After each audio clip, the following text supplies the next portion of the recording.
Hey guys, welcome back to another episode of Opposite the Monitor, and today we're going to get into some news about Ubisoft and them deactivating accounts or completely outright deleting accounts. And you know, it seems like we got a lot of Ubisoft news today, so we got a lot of stuff to get through. But yeah, so just to kind of give like a little background to this, because this particular portion of it is more of just like the clarification as to what Ubisoft, you know, the clarification as to the deletion of the accounts or the suspension of the Ubisoft Connect accounts. My personal opinion, I mean, like, I don't necessarily use Ubisoft Connect like that at all.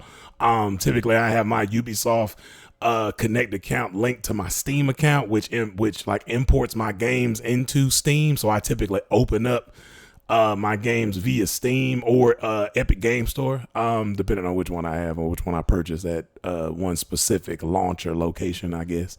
But yeah, so they're going through it, man. They were I guess like deleting accounts or suspending accounts, but essentially what happened is kind of like a backstory for anyone that doesn't really know, or, you know, this typically probably pertains more so to PC players or PC gamers.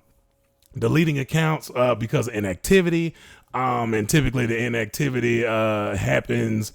I think they say that they typically get rid of accounts that have been inactive for at least 3 years. So I mean, like, you know, at some point I guess it is understandable, but there's another point that I want to get to about this that I think is a little bit more important. But you know, they delete accounts because of inactivity. They typically only usually delete accounts that are within 3 years of just being inactive. But it can be reversed by logging in within 30 days, or they kind of send you like an email notice saying, hey, your accounts, you know, has been inactive for this amount of time. You know, if you want to reverse this, just click on this link in the email and, you know, it'll take you to whatever destination you need to go to kind of, you know, reverse that action if you still want to be able to get into your Ubisoft account.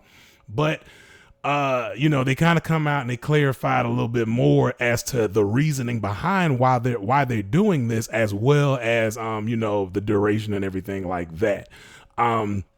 So they go on to say that for many years now, we have implemented our account deletion process in compliance with the requirements for the GDPR, which is the General Data Protection Regulation. For Europe, I guess. Our policies are aligned with legal requirements with the standards of the industry. This measure also acts as a protection for our players against fraud. So, you know, on one side, I can understand the reasoning as to why they would do this. You know, like, you know, it does kind of make a lot of sense, as well as, you know, it clears a lot of backlog out as well too. I mean, if you're typically not using your account, you know, it's, you know, of course, I can understand that, you know, they can get rid of backlog. It could also, you know, people can actually hack into your accounts and masquerade as you or somebody else and have full access to your library, things like that. You know, probably, you know, we see that happen all the time where, you know, there's been data breaches and stuff, and people have gotten account information as well as, you know, credit card information, debit card information to be able to purchase games, stuff like this. And just, you know, it can be kind of messy. But they kind of have like a bullet point, and kind of go through each individual criteria list for the deletion process. So the gaming activity of the account since its creation, and it says account deletion follows a very strict process with 4 key criteria lists. The first one being the gaming activity of the account since its creation. The account's library. Accounts that include purchased PC games are not eligible for deletion. So for the clarification, because I guess a lot of people thought that, you know, their games that they purchased within their library would just be completely eradicated by the deletion process from Ubisoft. So, I mean, that's completely understandable. I definitely, you know, I'm more pro-consumer when it comes to these types of things. But to go on, they also say the duration of inactivity of the account, meaning the last login to our ecosystem, including from Ubisoft games on Steam and other platforms.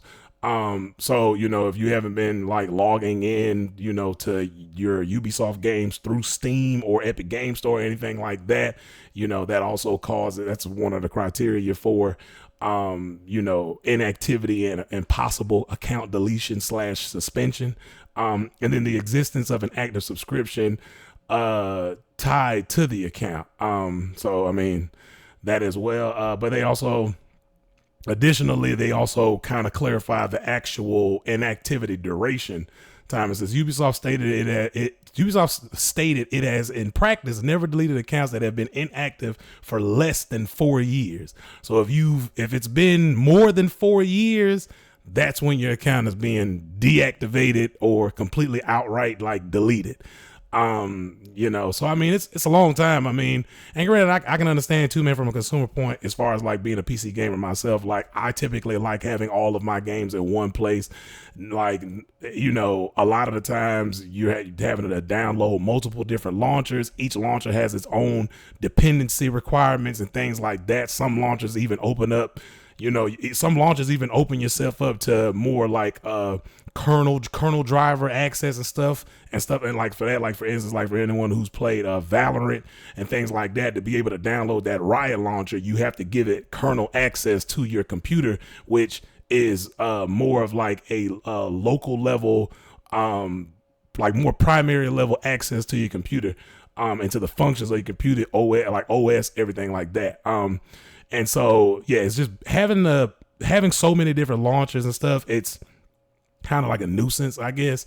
And, the only justification behind it, because I hear a lot of people too, they also want to be like, why is it such a big deal that you just got to download a launcher to be able to, just play other games, stuff like that. And it's, it's the whole reasoning behind it. So it's like, if you know the reasoning behind it, it's like the only reason why they want you to download these launchers and stuff is because when a purchase happens, they don't have to shell out a percentage to a completely different company. So it's all like corporation based and self-inducing, to try to get gamers to be able to try to get more of the piece of the pie, essentially. So that's why I'll never subscribe to that idea of like, why is it such a big deal that gamers just have to download, multiple different, launchers, and my rebuttal to that would be, why are companies creating multiple different launchers for their games when there's already 2 platforms available to you that can house multiple different games from multiple different publishing companies and multiple different development companies as well? You know what I'm saying? So it's more so just like, it's a greed tactic that I typically notice, and there's no other justification around it. It's more legitimate, for me to be able to have all of my stuff in one location, to versus like me having to download multiple different launchers that have multiple different dependency requirements for it to function on my system. So they go on to also say that 3 emails are sent to users over a 30-day period, offering to restore the account before deletion is permanent. A login during that time will receive an automated warning and link to reactivate your account.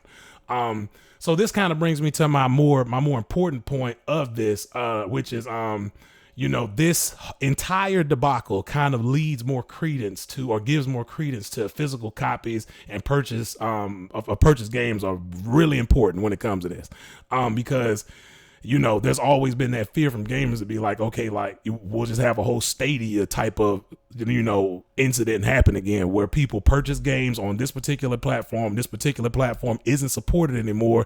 And now all of my games within the cloud or within this particular ecosystem are gone now because the platform isn't supported anymore, or they're outright deleting accounts, and that gives more control to the company corporation, and less control to the consumer.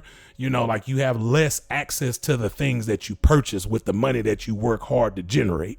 And this kind of like, it leads to the bigger point of like, what other solutions would there be to this, outside of physical media, because as we get into the future, man, more games are being purchased digitally.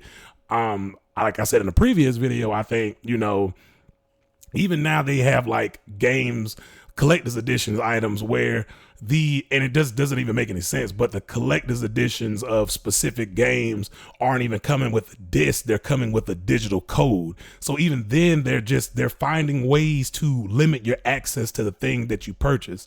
And it's just ridiculous. It's getting ridiculous at this point, and I don't see how anyone can even justify the process of even having complete digital only. I do think though there is another side to this though, to where it does streamline development, it streamlines patching, it streamlines updates from developers and stuff like that. So it's kind of like a case by case basis when it comes to, you know, what type of games you're willing to purchase and which company you're willing to allow access to the purchasable item that you bought, you know?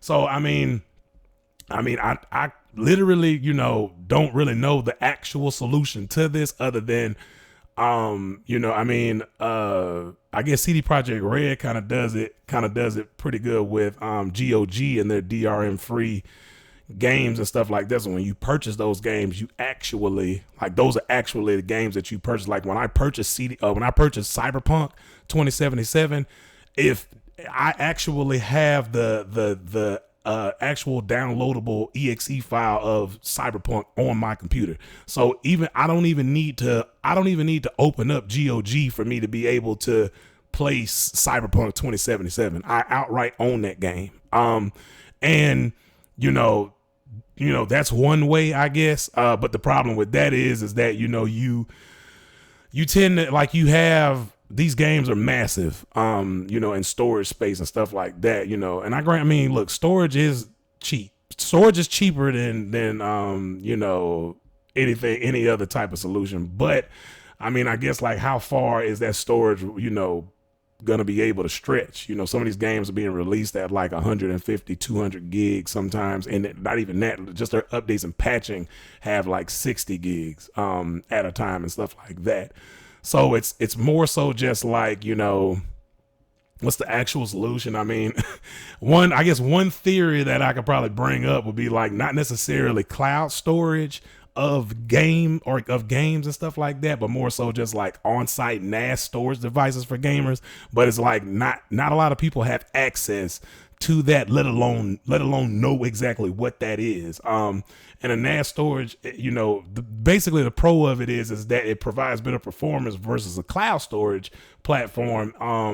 And since it's locked behind a local area network, it has higher security, less vulnerability, things like that. You can actually, you know, typically this particular storage option is used for enterprise, for enterprise sections of the market, to be able to allow multiple people to access storage devices for content, to be able to work on multiple different things at once, and stuff like that, as long as they have access via the admin, via the domain admin.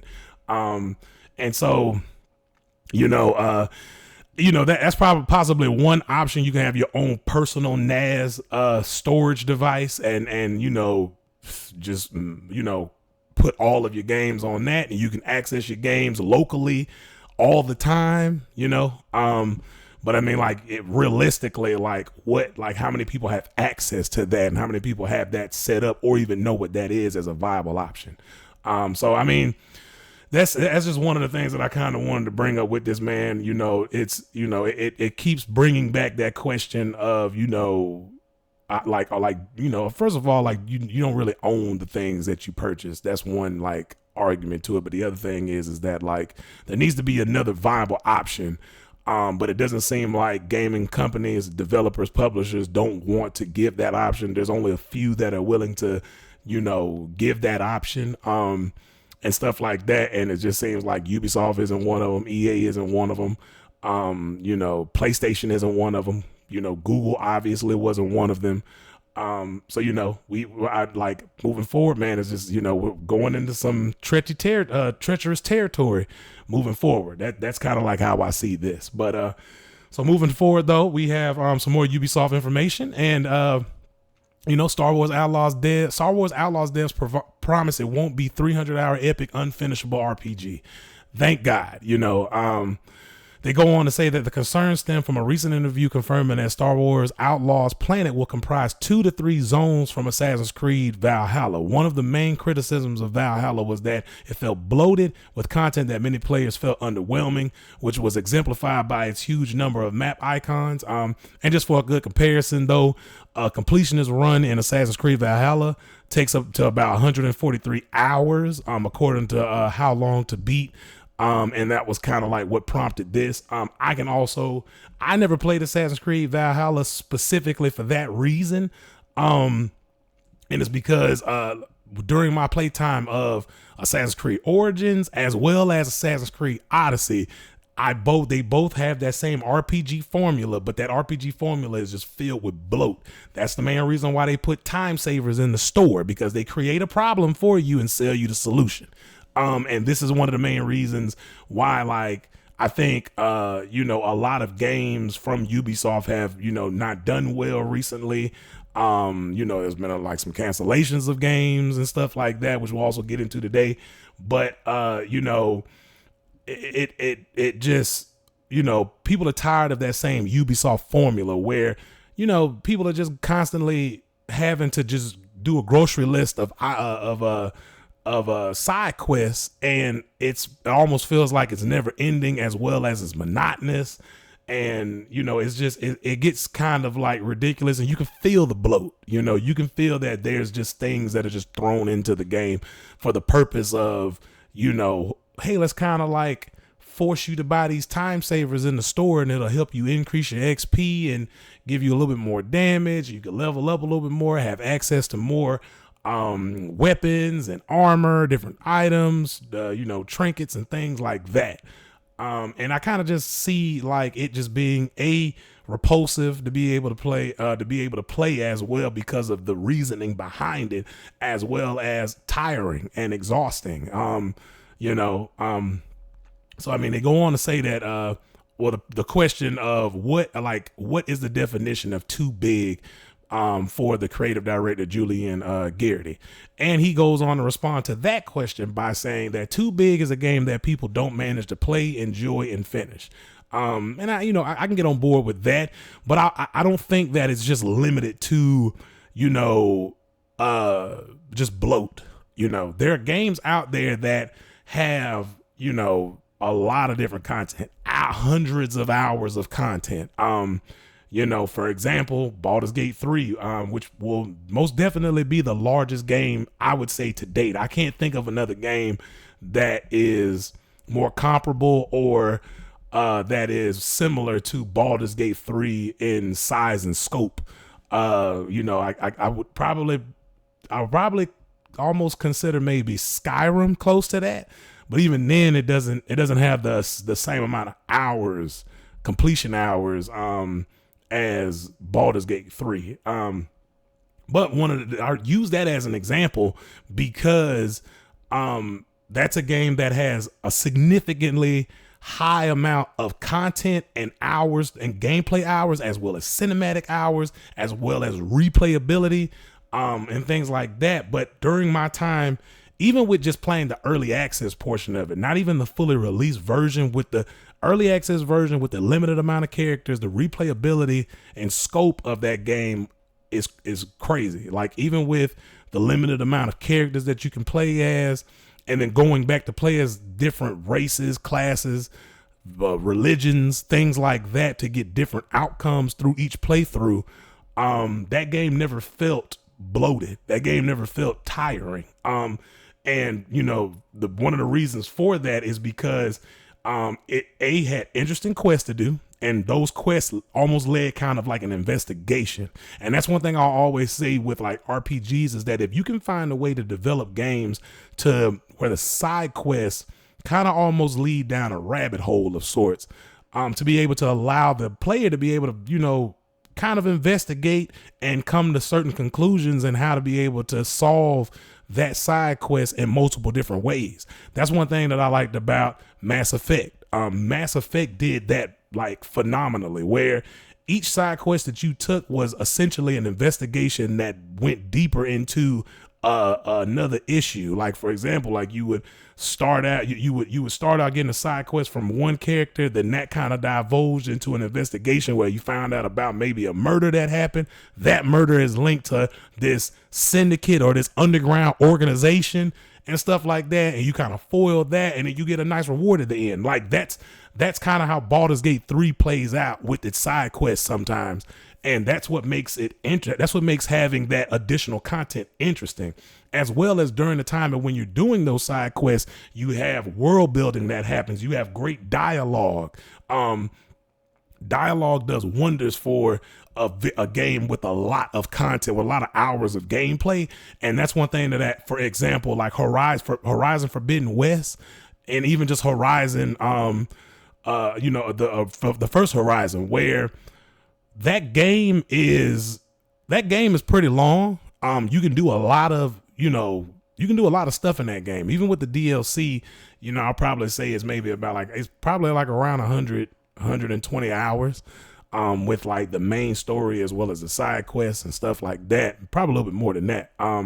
But like, I dread having to finish those games because the side quests are so monotonous and the characters are boring to talk to, and it's also like, there's times I've did a side quest for a specific side character in that game, and I'm just like, during the dialogue and conversation, I immediately just opened up my phone and started looking, scrolling through articles and stuff like that. My attention is diverted away from the game. When you have that happen, that's not a good thing. And that's kind of like another game that actually does really well with the side quest is Final Fantasy 16. Like Final Fantasy 16, like a lot of that game side quest is like fetch quests. It's a simple, monotonous. It can get boring, but what holds those side quests up is the dialogue between Clive Rossfield and whatever side character you're speaking to at that moment. You learn so much about these characters in such a, sometimes it's a comical way. Sometimes it's a more like tragic scenario that happens.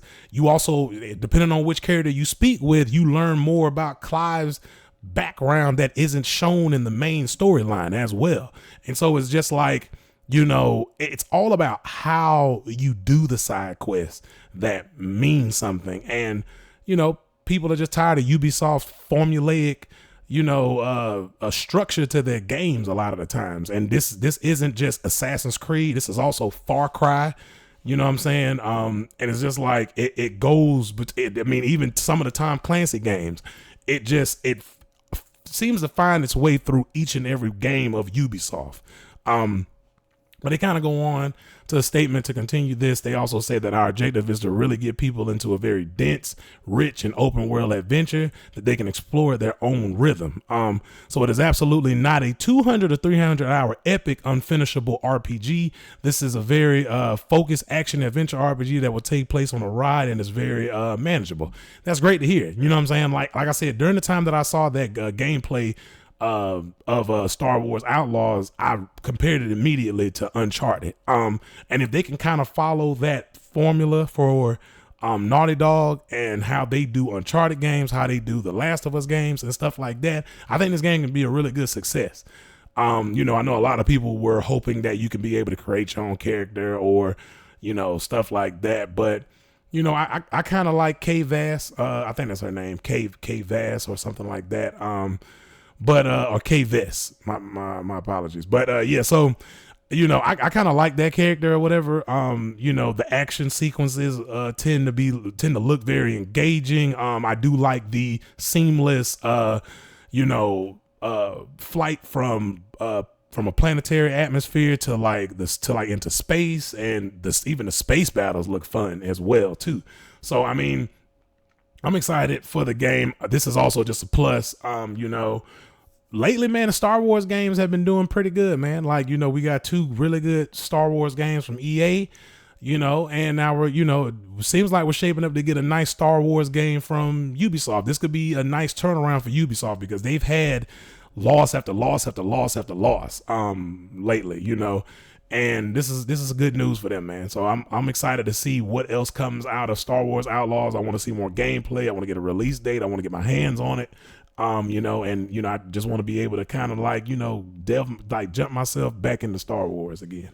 But moving forward though, we have some more information regarding Assassin's Creed Red, another Ubisoft story, and a little bit more information now that we're getting that there will be 2 protagonists, 1 male, 1 female. The male is a samurai and the female is a shinobi.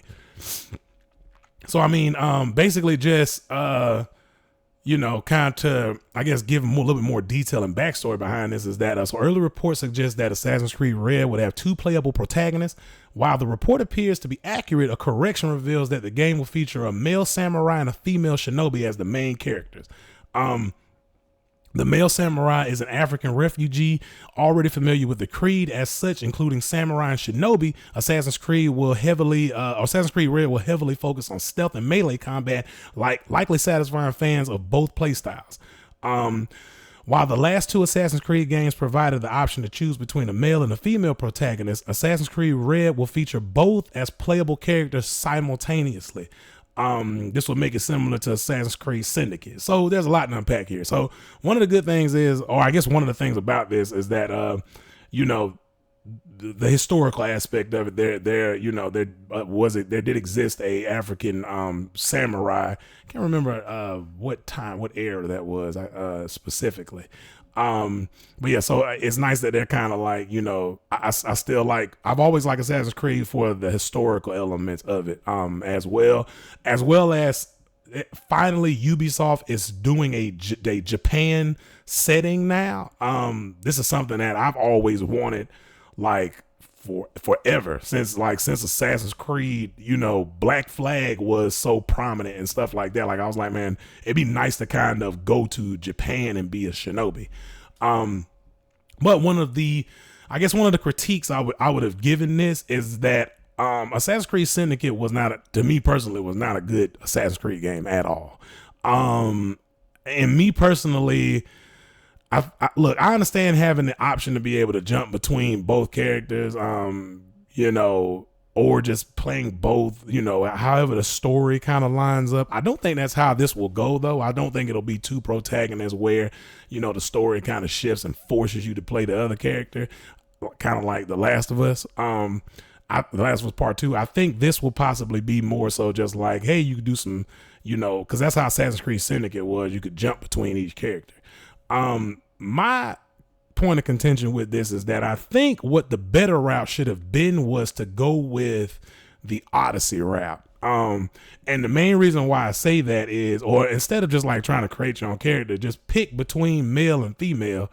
But I guess the main reason, and for that, I guess they have to kind of restrict it, is because being so close to historical settings and stuff like that and being historically accurate, you know, it makes sense for you to be the male samurai and that be who that character is. But it would have been nice to be able to kind of choose between each character and then you pick a class. And then you can kind of like jump between both. But another thing that I kind of want to point out too is that they're still deviating away from the whole assassins part of Assassin's Creed. You know, like assassins are stealthy. They're unsuspecting, you know.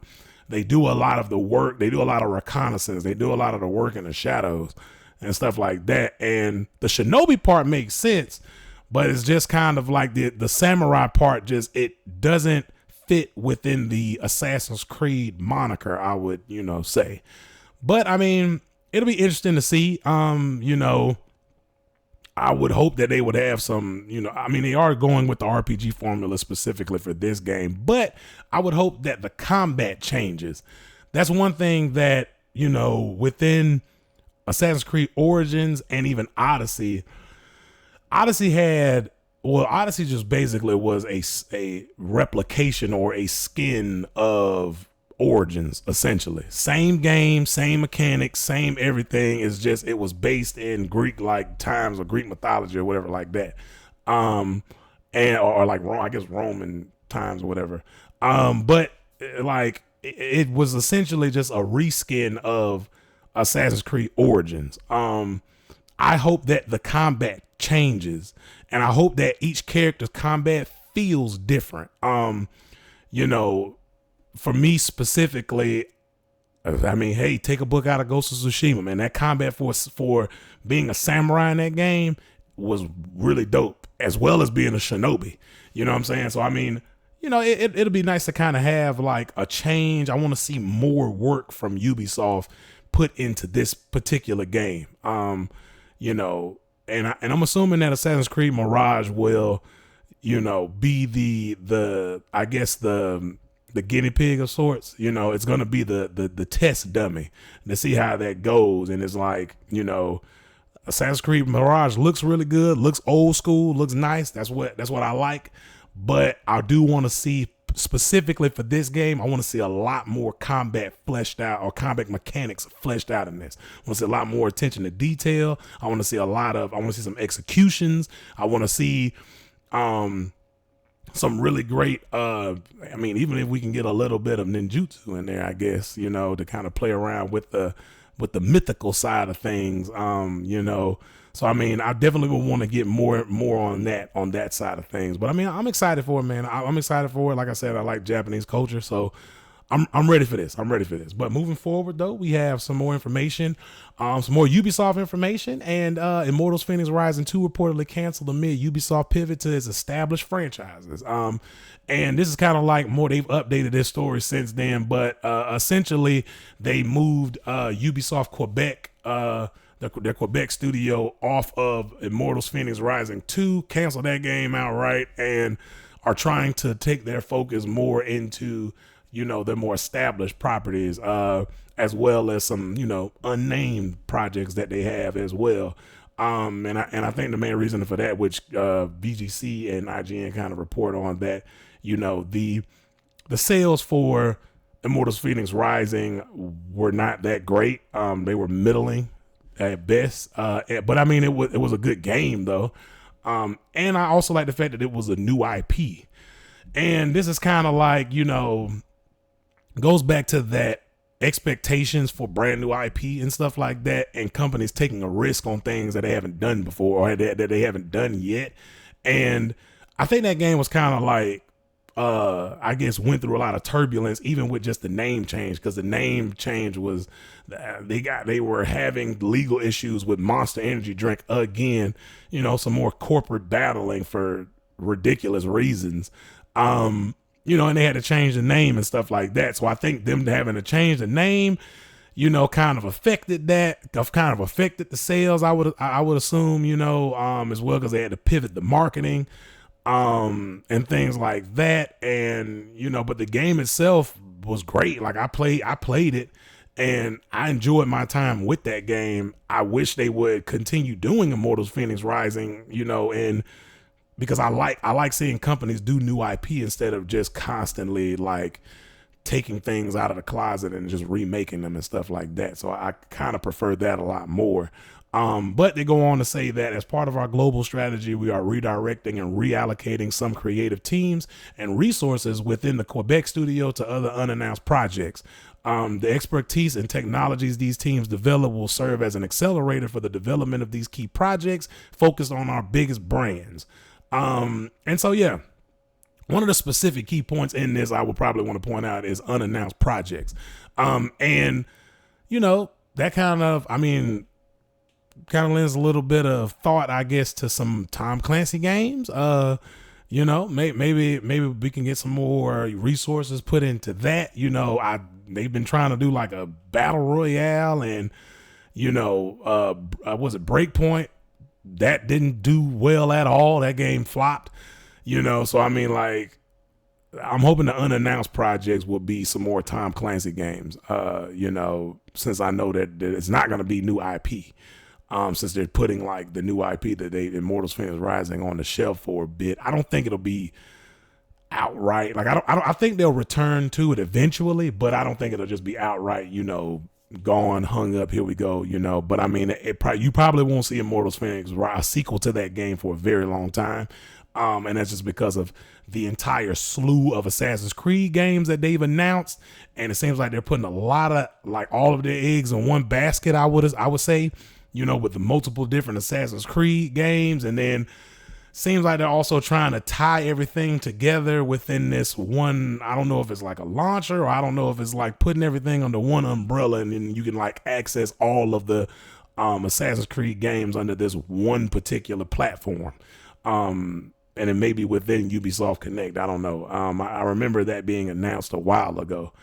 But yeah, man, I kind of want to see you know, me personally, I would have rather want to see Immortals Fenyx Rising 2 because that's a new IP. It's different from the games that, you know, Ubisoft already makes and stuff like that. So it would have been nice to see. It would have been nice to have, you know, a continuation to that game. But I mean, you know, business is business at the end of the day. And, you know, companies are going to focus on business and what's profitable and what makes money at the end of the day. So, I mean, but moving forward, though, we have some information, additional information on EA's Black Panther game from Cliffhanger Games, and it's supposedly supposed to be open world and on Unreal Engine 5, which is nice to hear. So they go on to say that while little is known about the project, a new job listing hints that Cliffhanger Games is going for an open world approach and using the popular Unreal Engine 5. And man, that sounds amazing, man. Like, you know, having developers of God of War and Shadow of Mordor, not necessarily Halo, or I think they had some veterans from Call of Duty on there too. I mean, I guess as far as like how it'll look probably really good. I mean, it's Unreal Engine 5, and you have a bunch of bunch of veterans from, you know, games from God of War, Halo, as well as Call of Duty shit. Like all those games are like graphically, they look amazing. You know, so if you're bringing more of the design team from those studios, that makes sense. But we get this information from like a job posting for a senior game designer, and here are some of the requirements for the particular position for this game that kind of give credence to it being an open world game, as well as them using Unreal Engine 5. So some of the requirements are they oversee the creative and technical implementation of encounters, systems, and activities across an open world game. That's kind of like the hint, like, hey, here we go. You know, we're working on open world Black Panther game. Work with tools developers to build and iterate tools and process that allow the team to create content and populate the world with activities and missions. Help establish and enforce consistent design practices, constraints, and metrics throughout the project. Help set quality bar through hands-on ownership of open world content, from conception to the final stages of polish, facilitating communication and coordinating departments to ensure the vision is clearly understood. And that sounds amazing, because we're going to get like a lot of open, like some, you know, side quests, things like that. You know, the open world content is what I'm specifically pointing towards. So, I mean, you know, just, you know, a nice open world game. And then, you know, furthermore, another open position at the studio, which is a senior software engineer position, confirms the use of Unreal Engine 5. And the engineer's primary role will be to work closely with our art and design teams to create and extend and support our UE5 based content creation pipelines. So yeah, man, we got a little bit more information. Nice confirmation of Unreal Engine 5 for the Black Panther game from EA. You know, man, I'm excited for this. If they can kind of make this game similar to, you know, I would say as far as, it'd be nice to have the Nemesis system from Shadow of Mordor, but I would rather take more inspiration from God of War. You know, it being a single player focus game, God of War did really well with the open world RPG elements of that game. You know what I'm saying? Like being able to go to specific biomes, like, so it's clusters of maps, which was nice. It helped optimize the game. There wasn't one big large map. You know what I'm saying? You went to specific zones, and then that gave you a cluster of maps. The different areas that you can go to, do side quests, fight bosses, like side bosses, things like that. That also added a little bit like replayability that had nothing to do with the main story. And it kind of, you know, the Valkyries kind of set that precedent in the first game, and I think in the second game you had these I guess fallen warriors that you could fight by just unleashing the I think an item at their tombstones, and then you can be able to kind of, you know, have a little bit more replayability outside of the main game. So I mean, man, this is great information. I was kind of iffy at first with the initial announcement of this game, but now that we have some more information, it's going to be on Unreal Engine 5, and it's open world. It's kind of putting me in a better mindset for this, setting me up for, you know, some pretty good expectations, man. You know, it just depends. I gotta see gameplay of it first, man. Like I said before, if it's more closely aligned to to God of War 2018 and God of War Ragnarok, oh man, I'm definitely buying this game. You know, because those games do single player open world really nice. You know, and they you know, if you can capitalize on that and take all of the finer points from God of War and put them in a Black Panther game, oh man, I'm down. I'm down all the way. So yeah, man, I'm excited for this, man. This was great news to kind of get. This was you know, exciting news, I would say. But moving forward though, we also have some information. We're out of the Ubisoft cluster now, so we have some information about CD Projekt Red, man, and they're doing some layoffs. And man, it's kind of unfortunate. You know, I want to say that this could be possibly due to the terrible launch of Cyberpunk. You know, it's a lot of money lost during that. They also took a major financial hit upon the release of that game. But they go on to say that the layoffs affect those in development, publishing, and back office teams, and are expected to conclude in the first quarter of 2024. So luckily it's not immediate. It'll be something that's just rolled out in stages. You know, unfortunately people have to lose their jobs, which is not good, especially during the time of inflation, bad economic decisions from our, you know, from our judiciaries and stuff like that. And, you know, it's just bad all the way around. But the decision is related to the continuing transformation, as part of which the CD Projekt Red studio has managed to, among others, incorporate agile methodologies while reshaping development processes and optimizing working arrangements. This change in approach, along with efforts to build more effective project teams, represents a continuation of an ongoing transformation which the company regards as key to making top quality games published on schedule and developed without undue crunch. And the CEO or boss, Adam Kaczynski, kind of, you know, bluntly put it that there's no easy way to say this, but today we are overstaffed. And I can only see this as being like a, you know, a ramification of a bad game launch. Me personally, luckily they're getting severance payments and stuff like that, approximately $1.1 million. But you know, this is just ramifications of mismanagement, in my opinion. You know, you wouldn't be talking about being overstaffed if the game was successful. You know what I'm saying? And that's kind of where I you know, derive all of this from, especially when they start talking about like crunch and stuff like that. You know, and me personally, I think they're doing this too, and they specifically talk about development, publishing, back office teams. That sounds like a lot of redundancy within the development. I would probably say that development would most likely be developers that were working on the Red engine. Given the fact that CD Projekt Red made a deal with Epic to utilize Unreal Engine 5. There's no need to have developers working on a proprietary engine anymore for their future games because of that deal that was made. So I'm just trying to kind of piece everything together specifically, but you know, I think for the most part though, they got rid of a lot of redundant positions. You know, and since partnering with Epic Games, they are lending some of their resources as well as, you know, Unreal Engine 5 and stuff like that to help on development for their future titles. And this was confirmed when CD Projekt Red came out and said that they're partnering with Epic for Unreal Engine 5 for their next Witcher games.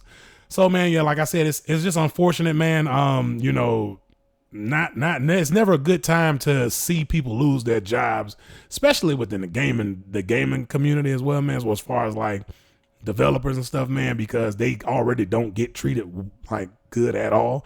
And on top of that, they already have, it's like some of them don't even have unions. You know, there's only like a few developers that I can think of that have like unions, and I think Raven is one of them from Activision Blizzard.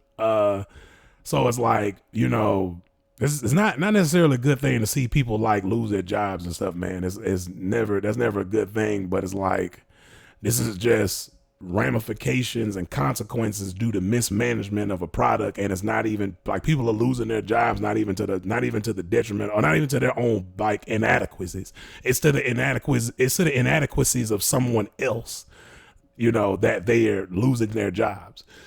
And you know, specifically, man, this is just coming from from Cyberpunk 2077's like, you know, bad release, and them losing a lot of money and stuff like that. So I mean, it's unfortunate, definitely unfortunate, man, but you know, it is what it is, I guess. But moving forward though, we got some more information about Need for Speed. You know, Need for Speed Unbound, you know, Criterion and all that stuff, but their Criterion's moving forward with Unbound. You know, Unbound released okay. It was, you know, to like middling reviews, not necessarily like an amazing racing game or whatever, but I mean, it, you know, the style of it, I guess, attracted the right kind of community for it. It kind of built upon this community and stuff. It wasn't a bad game. It didn't look bad neither. I didn't necessarily like the marketing for it, to be completely honest with you, but you know, but they're supposedly working on an open world Need for Speed game. And they kind of, you know, once again confirmed this through job listings. You know, that's basically where where we're getting all this information from, I suppose. But they're going to say, with the proud history of working on beloved franchises, including Battlefield, Star Wars, Battlefront, and Burnout, we're now challenging the conventions of the racing genre to take the Need for Speed franchise to the next level. We are looking for an experienced world artist to help us on our new and exciting endeavor to create an open world offering the player a vast, visceral, and authentic experience. The team is seeking someone with an appreciation or knowledge of architecture, urban planning, and visual design. So that kind of gives you a little hint as to what the setting is, the location. It's most likely going to be in a, you know, like a downtown city, you know, probably like, you know, stuff like probably maybe San Francisco type of inspired or New York inspired. You know, I think Unbound was kind of New York inspired from what I could tell. But yeah, for me, I think, man, Need for Speed is kind of like, I wouldn't say falling to the wayside of things, but I would probably say, like, compared to other driving games as of late, it's kind of fallen behind. Need for Speed used to be like the game that was the game that you would go to for driving. Need for Speed and Midnight Club.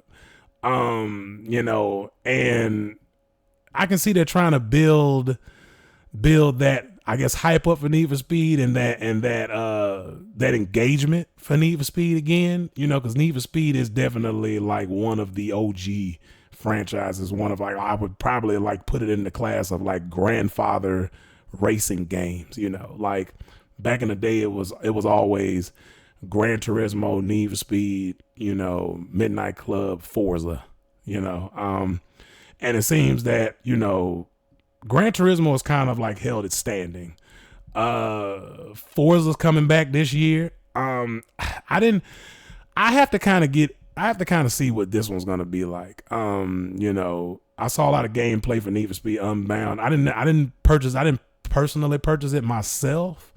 It just, at the time I was playing Gran Turismo 7 a lot, which probably was a bad idea. I probably should have gotten Need for Speed Unbound because there were no terrible microtransactions in that game compared to Gran Turismo 7 and what Polyphony was doing with that game, as well as the always online connection and stuff like that. It was just, you know, ridiculous. I did buy Need for Speed Heat though. The previous, I don't know, it was the previous year or the year before that, I can't remember, but I do have Need for Speed Heat. Need for Speed, for some reason, I'm just not necessarily, and this is just my personal opinion, but I'm not necessarily attracted to arcadey type of driving games. That's one of the reasons why I don't play Forza Horizon as much. I prefer Forza Motorsport. I prefer the more professional side of things versus like the more arcadey, like here's some game modes that are, you know, kind of wild and wacky and new and all this stuff. I'm not really into that. I'm more so just like, I like having the details that I can be able to, like, I want to be able to like specifically tune my cars, and I want to race them against other people and see how their customizations do against mine, you know. And then it's like that kind of like makes you have to go back to the drawing board of, you know, what kind of tracks you're racing on and how you need to tune and customize your car and stuff like that. And that's what Gran Turismo 7 offered. So why I kind of more invested into that game a little bit more than Need for Speed Unbound. But I don't like terrible microtransaction schemes and all that stuff like that and unnecessary grinding in my games neither. So maybe I should have probably went with Need for Speed Unbound though. But man, it's, you know, it'd be nice to kind of get like some more information on, you know, it being open world and stuff like that, man. I know, you know, we got Forza Motorsport coming out pretty soon. We also have the Crew Motorsport, which I saw some gameplay of that, and that looks, man, that looks not Motorsport, Motorfest. The Crew Motorfest looks way better than the last Crew. Like, I don't know, they actually went back and kind of redesigned that entire game. And man, it looks amazing. I'm thinking about probably purchasing that game. I don't know. You know, there's just so many games that's coming out, man. And Forza Motorsport is just something that I want to dive into, because if I had to choose, man, to me, I think Forza is a better racing game, in my opinion, compared to Gran Turismo. That's going to be controversial. That's going to probably have a lot of PlayStation players like on my ass about like, bro, what the fuck are you talking about, bro? Gran Turismo 7 is the ultimate driving game and all this. I'm just like, bro, like, look, I understand. I know I like Gran Turismo. Gran Turismo is amazing. But personally, if I had to compare my playable hours between both games, Forza Motorsport, I've logged more hours into Forza Motorsport than Gran Turismo. I find myself playing Forza a lot more, and I don't know what it is. Like, because there's no stark comparisons to like the driving per se. It's just, I don't know whether or not I think it was Forza Motorsport 7, I think, was the last Forza that I played before they just stopped making them and they just went all into Forza Horizon. I think that was the one that was on the Xbox 360. And man, like, I played that game so much. I played it so much. I unlocked so many cars, all the tracks, did a bunch of racing. Like, I was definitely more like, I was into practice a lot more than I was in Gran Turismo and stuff like that. And I think what it was too is that at the time, like, microtransactions wasn't a big thing for Microsoft. And I think the main difference is because like Gran Turismo 7 it has so much focus on trying to grind races to earn money, to buy cars, to buy like even like the used cars were just ridiculously expensive. You know, and it's just like, man, like, I don't know, like, I had some great times with Forza, and I had way more great times with Forza that I can think of than Gran Turismo for some reason. I don't know why, but that's just my personal opinion. I know I'm probably gonna get slayed in the comments. Let me know your opinion. Let me know which one is better for you. And I mean, objectively speaking, don't be in the comments saying, I like Gran Turismo 7 more and Forza's terrible or whatever, and it's just because you own a PlayStation. You know what I'm saying? Like, actual racing, like, like gamers, let me know. Like, do you like, which one, if you play both, which one do you have better experiences with? But moving on though, man, we got some more information. And Insomniac Games kind of confirmed a unannounced AAA title that isn't, a single player focused Marvel game. So Aaron Eberhardt, I probably butchered that name. She basically is kind of like announced a new game, confirmed. It was already announced, I guess, last year, which I don't know how I missed this information, but last year it was announced that Insomniac was working on a multiplayer project based on a brand new IP. And to kind of put like 2 and 2 together, given the fact that Sony or PlayStation has invested heavily into live service titles by purchasing Bungie, and then also having, multiplayer game focus, like games coming out, I think this plays more into Sony's investment and initiative into live service, because Aaron used to work at Activision Blizzard in their esports division. So, kind of given the fact that I guess Insomniac, I don't think this will be like a first person shooter or anything like that. I think given the fact that Insomniac does well with just like characters and design and stuff. Like I can just think back, all of the Spider-Man games that have been released, as well as what was the game? I can't even remember now. I said it before, but the one of the first games they made for Xbox back in the day, that game, those 3 games lead me to believe that this multiplayer game could be something of a hero shooter.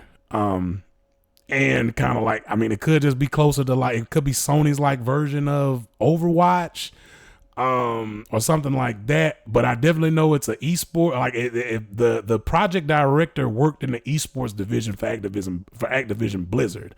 So I mean, that kind of gives a little bit more information as to what it could be. I suspect, it's, kind of up in the air, I guess. But if I had to guess, if I was a betting man, and I'm not a betting man, and I don't bet at all, I don't gamble, I don't do none of that shit. But if I was one though, if I was a betting man, I'd say this shit's probably more so like a Overwatch or like a hero shooter. Not necessarily Overwatch itself, but more so probably like a hero shooter. And I think Sony's probably keeping an eye on how Activision Blizzard is treating their properties and stuff now.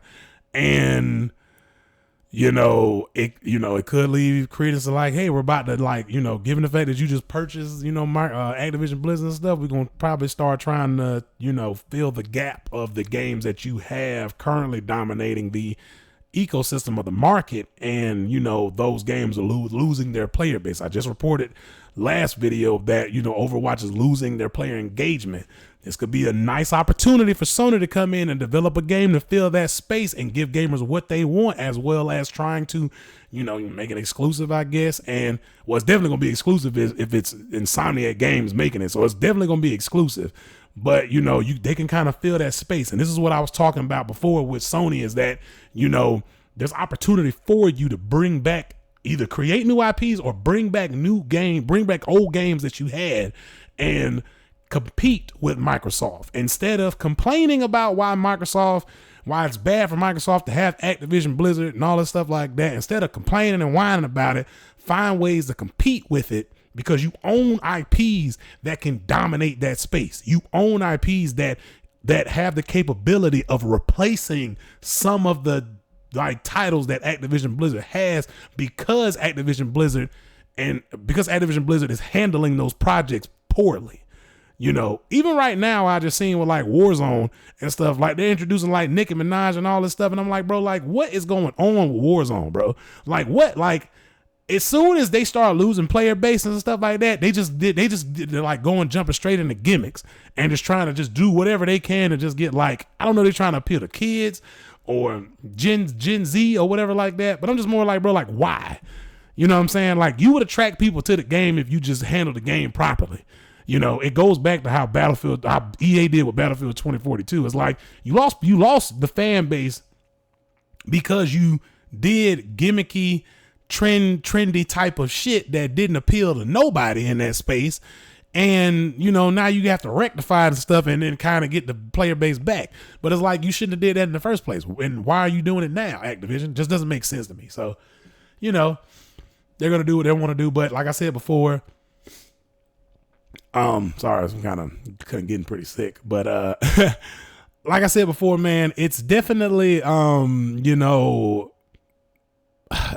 there's an opportunity here for Sony. It's an opportunity here to kind of, battle toe to toe with Microsoft, Granted, I mean, like, Microsoft being some $1 trillion company, but it's like having that amount of money, yes, it affords you resources, affords you access to resources that Sony doesn't necessarily have.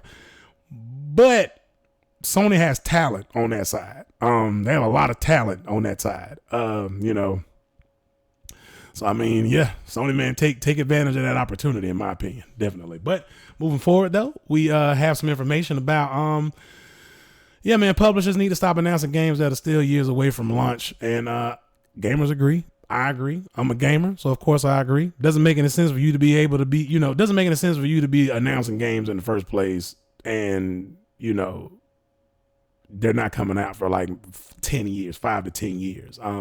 But they go on to say that gamers are urging developers to stop the frustrating trend of announcing new games years before they're scheduled for release. I completely agree, man. You know, the one of the Redditors basically posted, it's got like 2,000 votes. Said that, you know, can game companies please stop releasing trailers / teasers that are several years away? I completely agree, man. They kind of give examples like Grand Theft Auto 6, Elder Scrolls 6, Beyond Good and Evil 2, which, I mean, look, Beyond Good and Evil 2, that game director that passed away, which is sad, you know, that's kind of like a special case. That game was very ambitious to begin with as well. That game was way more ambitious than well, I'm not gonna say way more ambitious than Grand Theft Auto 6, but all these games are very ambitious games, and they're large in scope and scale. So, you know, but I do agree that they need to just stop it, bro. Like, one of the great things about, like, you know, knowing when to release your game is that you can capitalize on the hype. So it's like, if you release a trailer for the game or you announce the game and stuff, the hype is there, but then hype dies down after a while. And if you just announce a game and then it's like, 10 years from now, we don't really, you know, here's a trailer for a game, but we don't know the date yet. We're not telling you the date. We don't have a date for it yet. The shit ain't even in pre-production. So why are you giving trailers for shit that ain't even in pre-production? You know what I'm saying? That's what Elder Scrolls 6 was. It was just like they just announced a overlook trailer of like the landscape, but the game ain't even in the game wasn't even in pre-production at the time. So it's just like, what's the reasoning? Other than, the only reason I can think of is, you know, this point that I have highlighted here, you know, attract investors, devs, etc. That's it. You know what I'm saying? And for me personally, I think it's more so investors than developers, in my opinion. Of course, yes, it generates player hype, but it's more so just like, hey, we have an investor call. We have these things going on. We can't necessarily tell you because they don't divulge everything in an investor call, because all of these companies that have these ambitious games are all publicly traded companies. And having investor calls, they don't necessarily, because some of these calls are recorded a lot of the times, they can't just be like, hey, we got this coming out, this coming out, this coming out. They're not going to lay everything out for you like that. And a lot of the time, some of the stuff ain't even in pre-production. Some of the stuff is, you know, it's only in an idea stage. You know what I'm saying? So it's like, most of this is just investor related. So it's kind of like giving a reassurance to investors like, hey, we have this coming out. Here's the trailer. Look at the new shiny thing that's going to make you money. If, you know, it's better for you to invest now because our, you know, stock prices are going to, you know, it's going to skyrocket once we release this trailer or once the game actually releases and stuff. So it's best to get in early while you can. And that's all I see it as, you know, and I've always seen it as that, like game, especially game trailers that are cinematic. Anybody that's asking why game developers release cinematic trailers that don't show any gameplay, that trailer is not meant for you. That you are a byproduct of what that trailer does, but that trailer initially isn't meant for the player or the gamer. That trailer is meant for investors.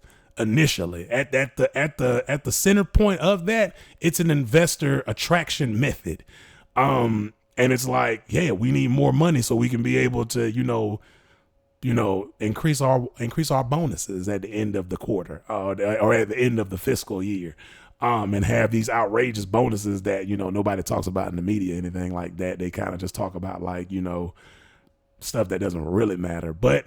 You know, that's I digress. That's besides the point. But, you know, just going on to say that, yeah, man, these trailers are not meant for players or gamers. You're a byproduct of what the initial point of this trailer is meant to do. This trailer is meant to attract investors. You as the gamer are just getting hyped off it, but the trailer is not meant for you. And that's kind of like my point on it is that that's why I always say I have to see gameplay first. I'm never getting hype over a game that doesn't show me gameplay first. Once you show me gameplay first, like this, once gameplay is shown, that gameplay, like that's when I probably could say that trailer is meant for gamers. Once gameplay is shown. But if you don't see gameplay in a trailer, no, never assume hype for this game. Never assume hype for any game. Don't try to go out and pre-order anything. Don't do any of that. If you see a game that does not show gameplay in it, you know, and granted, the gameplay can also be curated.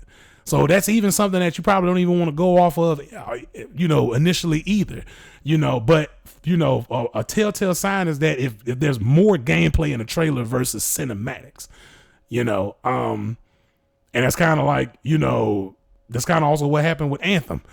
Anthem was one of those ones where it was just like the initial trailer was more of a cinematic trailer, but then once they showed gameplay of it, the gameplay wasn't even real. So it's like the gameplay was a more curated version of the game, as well as a more enhanced as far as graphically game as well. So it's like, it wasn't beneficial at all.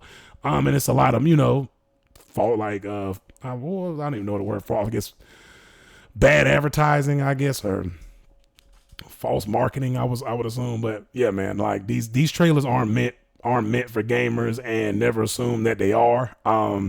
As well as, yeah, man, stop showing game trailers, bro, before, or at least stop showing game trailers so early, I would say. But the main reason for that is it's for investors. One developer I can say that did it well, though, was From Software. From Software did really good with Elden Ring's release. They showed a trailer for Elden Ring. People were like, we already knew Elden Ring was coming, but we had no actual like gameplay trailer or anything. I think it was more so just like a tiny teaser. But for the most part, though, like the teaser came out, I think maybe a year or a year and a half before the actual like full release trailer came out. And then once the full release trailer came out, the game came out a few months after that, which released in February. So, that's one good marketing, like one good company that I guess, or developer that did really good with their marketing of a game, and the trailer release was From Software. I think that whole marketing process for them worked for them, and they were one of the highest selling games of 2022. So it worked. But yeah, that's kind of my point with this, man, is that like, yeah, just the game publishers releasing game trailers like that, those cinematic trailers are not meant for you. That's not what they are. The point of them are. They're not for that. They're meant for investors. They're meant for other aspects of the gaming process or publishing process, not for gamers. But one of my last points I wanted to bring up today too was that Dark Souls anime may be coming to Netflix, probably, hopefully, inside a claim. So take this with a grain of salt. But here's my thing with this, right? Netflix, from what I can tell, has been doing really good with their animation.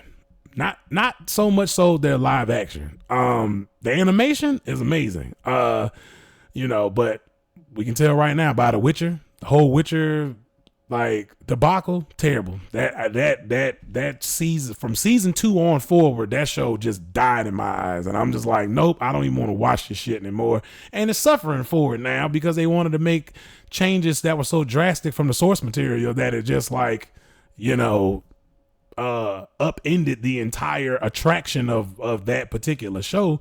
And you're not even focusing on what the show is called, The Witcher, and you ain't even focusing on Geralt like that. Like he's a side character in his own TV show. Like, how the hell do you do that? You know what I'm saying? So but on the animation side, they do pretty good. But as far as they're supposed to be working on Assassin's Creed live action series, but I haven't heard anything about that in a long time. Like, that's just, I don't know if that's been in development hell or whatever, but I can even see it right now. Like, I don't have faith in the One Piece. Like, even though that's more so, and it was anime and video games, but like, even just like the One Piece TV show or movie, I think it is, that doesn't look attracting. You fumbled the ball with The Witcher. But as far as the animation goes, they've done a really good job. And, just to name some of them here that they name in the Gaming Bible article by Catherine Lewis: Tekken Bloodline, Castlevania, and Cyberpunk Edge Runners. They're also working on a Horizon Zero Dawn adaptation, which I think is supposed to be animated. I think the Horizon Zero Dawn is animated, and the God of War one, which I think is done by Prime Video, is supposed to be live action. But yeah, man, they've done like a great job. My speculation or my hopes, I would guess, and my analysis of it I would hope that they would choose the animation team as well as the writers and director from Castlevania. From the Castlevania, because I mean, I don't know if they're gonna do that or not once this is confirmed. I know they're currently working on a spin-off or a sequel to Castlevania, which is Castlevania Nocturne. I don't know if you guys seen that trailer or not. If you haven't, it's already out. Go check it out. Like, it looks great, looks amazing, you know, and it's based on their son from the original show. So I mean, it like looks amazing, and I hope that they get them to do it. You know, because they know how to do fantasy really well. They know how to, you know, they do really good with the animations, the action in that is great. The gore in that is amazing. You definitely gonna need gore. My point is that with the Dark Souls games though, there's not a lot of like story per se. Like it isn't just one linear story. You know what I'm saying? Like, it has story elements, yes, you know, but the stories in these games are typically like barren, you know. So I mean, I guess that could be a good thing and a bad thing. It could be a double-edged sword, you know. Like, I mean, if you get the right kind of people on this particular project, they can probably adapt the source material and probably you know, add specific things that can kind of enhance the story, or the, you know, since it's so bare bone, it leaves room to be, you know, it leaves room for change and adaptation, you know, and to be able to, I guess, elaborate on more points. You know, you can build the world, things like that. You know, and given the fact that, you know, most of these games you create your own character, so there's not like a main protagonist. Like, you as the player you are the main protagonist. Whatever character you created or whatever like that. So there's no specific character you're playing as.